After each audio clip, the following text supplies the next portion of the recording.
Hey there, internet friends. Trevor Starkey here with TrevorTrove.com, and welcome to the first installment of TV Thursdays on Trevor Trove. Whole lot of T's, cause I love me some alliteration. TV Thursday is going to be a chance for me to talk about TV shows I like, something I've been watching, a Netflix binge-a-thon I've gone through. It'll give me a chance to delve into another realm of nerd culture I love in the form of TV. So without further ado, on the first installment of TV Thursday, I'm going to be talking about Marvel's Agents of S.H.I.E.L.D. Now, Agents of S.H.I.E.L.D. doesn't get as much love or fanfare as the Netflix shows do, and I get that.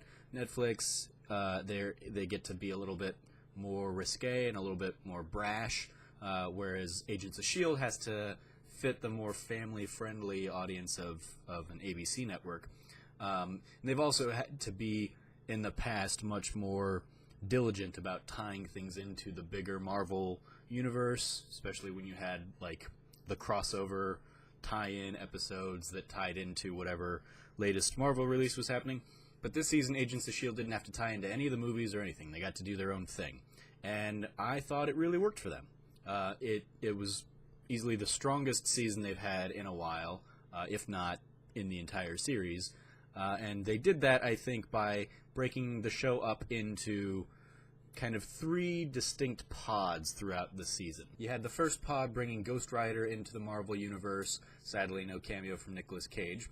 You had the second pod kind of taking a riff on the one-off Avengers joke about life model decoys, with all this stuff with Radcliffe and Ada, and her kind of trying to find humanity and all the kind of the culmination of the Darkhold stuff.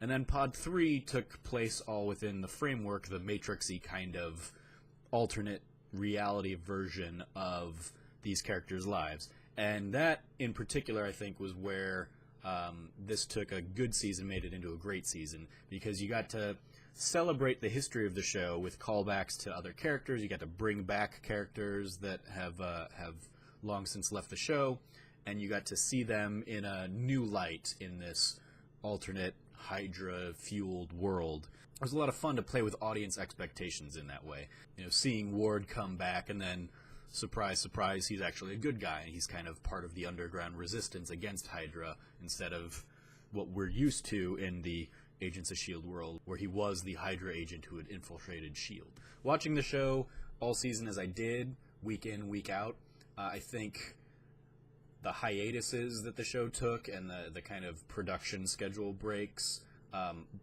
hurt the flow of the show, because you have characters like Mace who come and have these dramatic moments, but because he's been off screen for a couple episodes, which in real time has been a few months maybe, the impact that we have doesn't hit quite as strong. So I think the show will actually be served quite better in binge form as a result, getting to see kind of everything tighter together. There were a lot of great performances throughout the season. I think Clark Gregg continues to do great work as Phil Coulson.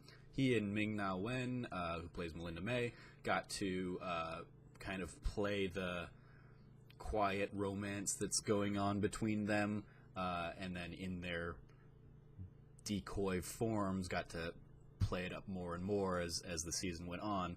Fitz and Simmons continue to be one of my favorite little couples on TV right now.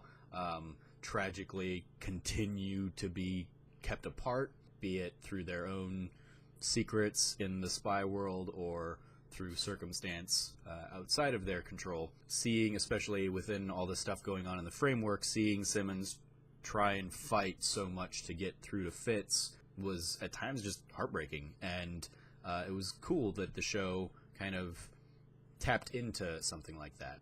Fitz being the mad scientist kind of character in the alternate world and going to those dark places was a great new flavor that Ian De Castecker, I don't know how his name's pronounced, but that he got to play with, and he's been one of the, in my opinion, he's been one of the hidden gems throughout the entire series, with the exception of when they threw kind of the weird little temporary, mentally damaged, stuttering Fitz version that fortunately they kind of realized wasn't working and got rid of ultimately.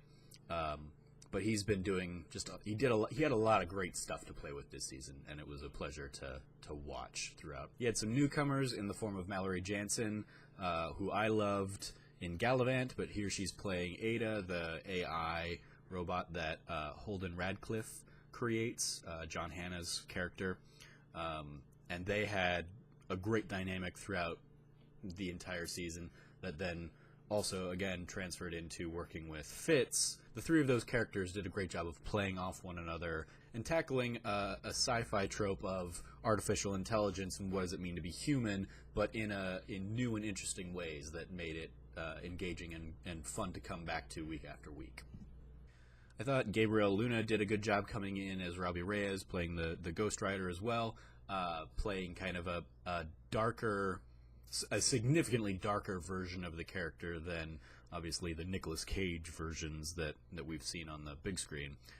Getting to play a much more human version of the character, I thought, and his whole thing in that first pod with his brother and all the stuff that he had done, he had sacrificed to kind of keep his brother safe, made the character just that much more tragic. Henry Simmons as Mac also had great stuff to do, especially in the closing pod this season, where we got to see in the alternate universe, we got to see him with his daughter Hope, and the love that he had for that character. It gave him a lot more great layers to play with instead of just axe shotgun guy. And it was a nice arc to see him not want to come back and want to know that this world isn't real, but want to stick with it anyway as long as he can.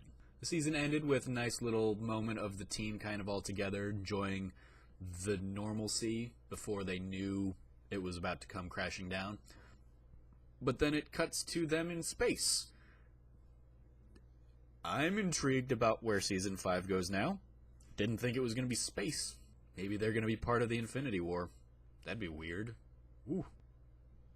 So those are my thoughts on Season 4 of Agents of S.H.I.E.L.D. and why I really liked it and thought it was probably one of the best seasons that they've done in that show to date, and why I think it's worth checking out, especially if you've been a fan of the show who maybe left, might be worth coming back for. It wasn't super reliant on necessarily the history of the show, although they do have a lot of great nods to the history of the show throughout, but if you missed last season, I don't think you'd have too hard of a time coming back into it in this season. So if you're a fan of Agents of S.H.I.E.L.D., let me know what you thought about this season in the comments below. If not, let me know what shows you enjoy, and maybe I'll work them into a future episode. I've been your host, Trevor Starkey from TrevorTrove.com. You can follow me at SnarkyStarkey on Twitter, and until next time, from here at the Trove, treasure your friends.